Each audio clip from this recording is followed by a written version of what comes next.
Ukraine fires US-supplied long-range missiles at a target inside Russia for the first time, a day after Washington gave it the green light. Now, Russia says that Ukraine has fired US-supplied long-range missiles into the country for the first time, and a statement confirmed by US officials this afternoon. The attack came after President Biden gave the green light for weapons provided by America to be used on targets inside Russia. Moscow says the strike hit the eastern Bryansk region this morning. Russia's Foreign Minister Sergey Lavrov has said they'll react accordingly. Our Russia editor Steve Rosenberg has the latest. Breaking news on Russian TV claims that Ukraine had fired 6 American Atacms missiles into Russia's Bryansk region, though no reports of casualties. The response from Russia's foreign minister, Sergey Lavrov, said the missile attack was a signal that the West wants to escalate the conflict. But is this escalation by Russia? Published today, a Kremlin decree lowering the nuclear threshold. Russia now reserving the right to go nuclear even if attacked by conventional weapons, if such an attack threatens Russia's sovereignty or territorial integrity.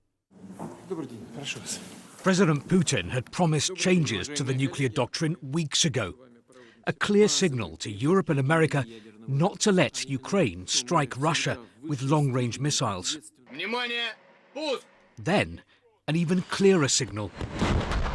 Russian nuclear exercises, a warning to the West not to cross Russia's red lines.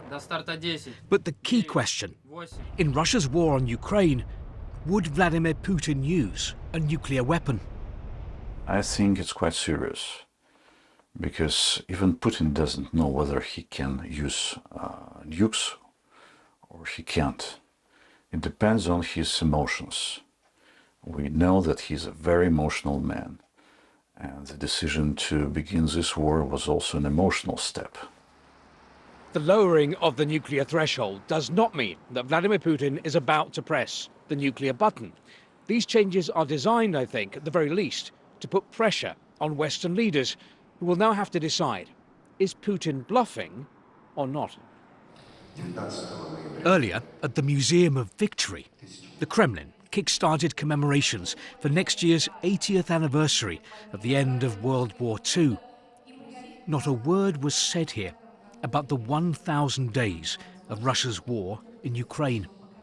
A war which, for the Kremlin, hasn't gone at all to plan, but which it remains determined to win. Steve Rosenberg, BBC News, Moscow.